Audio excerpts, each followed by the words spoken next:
कराची, लाहौर और इस्लामाबाद में वो मंजर लोग नहीं देखते थे कि 600 के लगभग बनात औरतें हिफ्ज कर रही हैं, आलिमा बन रही हैं। हे अल्लाह, ये हमारे प्यारे हैं, हमारी संगत वाले हैं, हमारे कुर्ब वाले हैं, हमारी मैयत वाले हैं। इन्होंने हमारे मिशन को जारी रखा, हमारे करीब रहा करते थे। या अल्लाह, इन्हें जहन्नुम में डाल दिया। हुजूर अकरम सल्लल्लाहु अलैहि वसल्लम इरशाद फरमाते हैं, सही बुखारी की हदीस है, अल्लाह इरशाद फरमाएगा, ऐ मेरे मोमिन बंदो, अगर ये तुम्हारे हैं तो फिर जाओ, इनमें से जिस जिसको पहचानते हो उसे जहन्नुम से निकाल कर दाखिले जन्नत कर दो,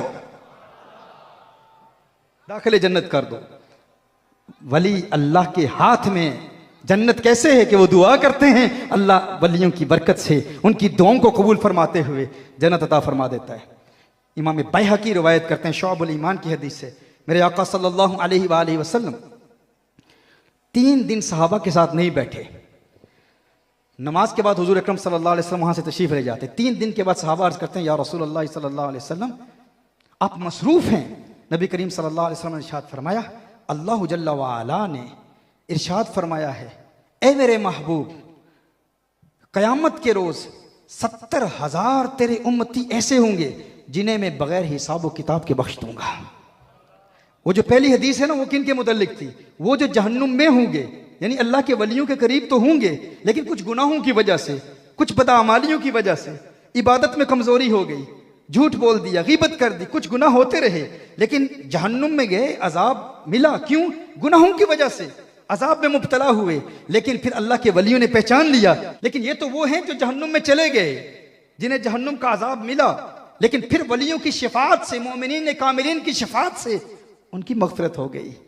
लेकिन एक और तबका है, हुजूर ने इरशाद फरमाया, ए सहाबा, 3 दिन तुमसे मुलाकात नहीं की, इसकी वजह यह है कि अल्लाह ने इरशाद फरमाया कि 70,000 तेरे ऐसे उम्मती हैं जिन्हें बग़ैर हिसाब व किताब के मैं जन्नत अता फरमा दूंगा।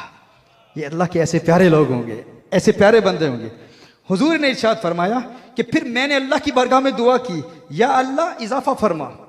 अल्लाह इजाफा फरमाता रहा। एक दिन इजाफा फरमाया, दूसरे दिन इजाफा फरमाया, तीसरे दिन इजाफा फरमाया। कहा मैं दुआ करता रहा, दुआ करता रहा, दुआ करता रहा, यहां तक कि फिर अल्लाह जल्ला व अला ने तीसरे दिन इरशाद फरमाया, ये 70,000 तो वो हैं कि जिन्हें मैं बगैर हिसाबो किताब के जन्नत दूंगा। फिर इन 70,000 में एक एक को इज़्न शिफाअत दूंगा। इन 70,000 वलियों में हर एक को इज़्न होगा, हर एक अपने साथ 70,000 का जन्नत दे देगा।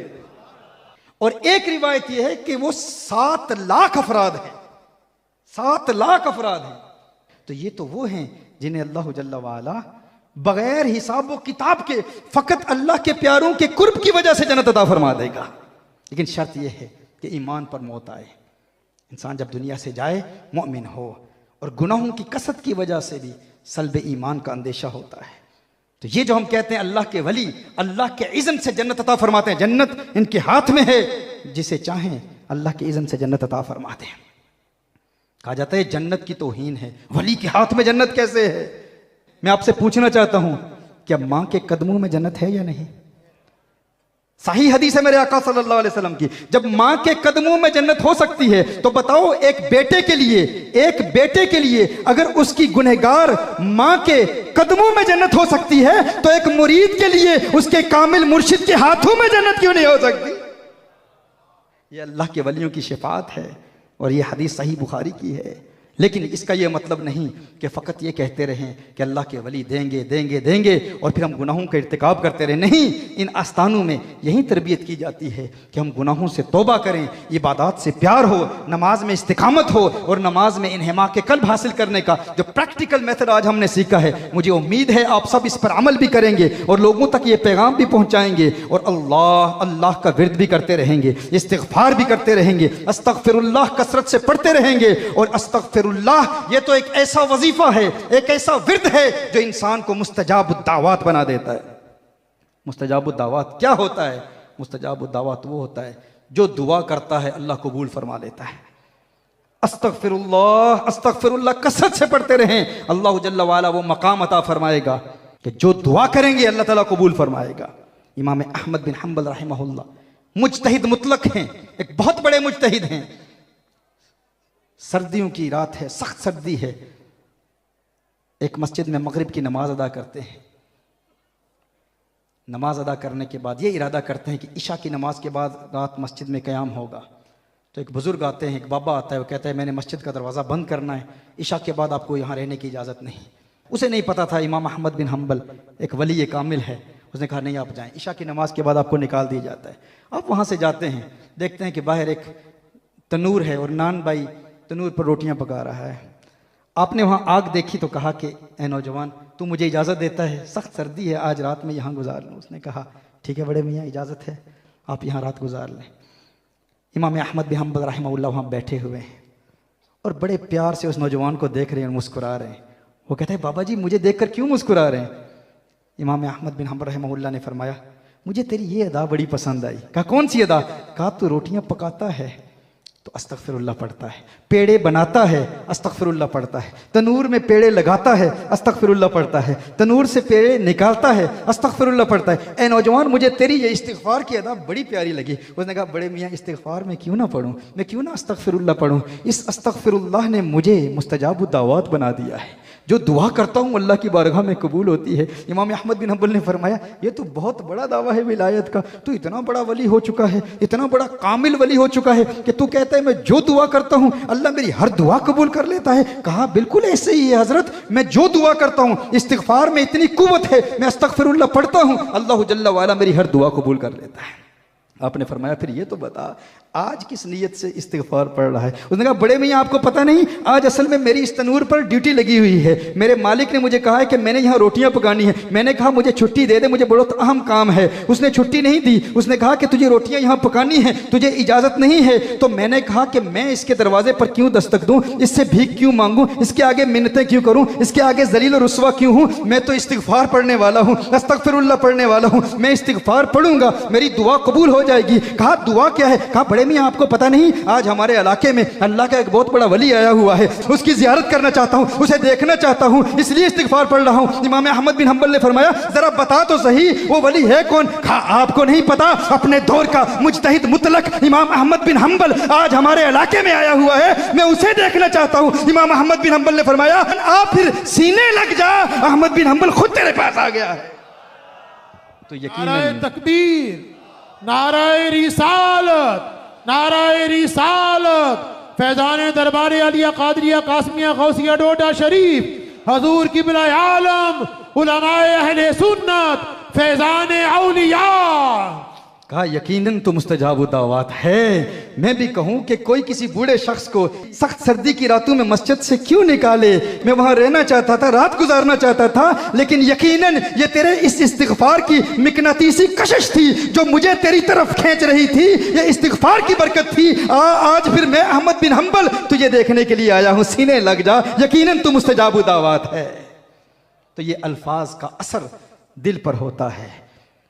इस्तिगफार की भी कसरत करें और दुरूद और सलाम के गजरे भी निछावर करते रहें। हुजूर अकरम सल्लल्लाहु अलैहि वसल्लम पर कसरत से दुरूद पढ़ते रहें। कसरत से दुरूद की बरकत से इंशाअल्लाह हुजूर का कुर्ब भी मिलेगा, ईमान की तकवीयत भी मिलेगी और फिर जिंदगी आसान होगी, क्योंकि दुरूद शरीफ इंसान को डिप्रेशन के मर्ज से पाक कर देता है, एंग्जाइटी के मर्ज से पाक कर देता है, मेंटल हेल्थ इश्यूज खत्म हो जाते हैं। औलाद अगर नाफरमान है तो फरमाबरदार बन जाती है। मैंने एक पूरा लेक्चर दिया है मोबाइल फोन्स जो हमारे बच्चों को बर्बाद कर रहे हैं, उसमें एक नुक्ता यह भी है कि एक रिदम में, एक तर्ज में माँ बाप इकट्ठे बैठ के दुरूद शरीफ पढ़ें, हर रोज कुछ वक्त निकाल लें, लेकिन तर्ज एक ही हो।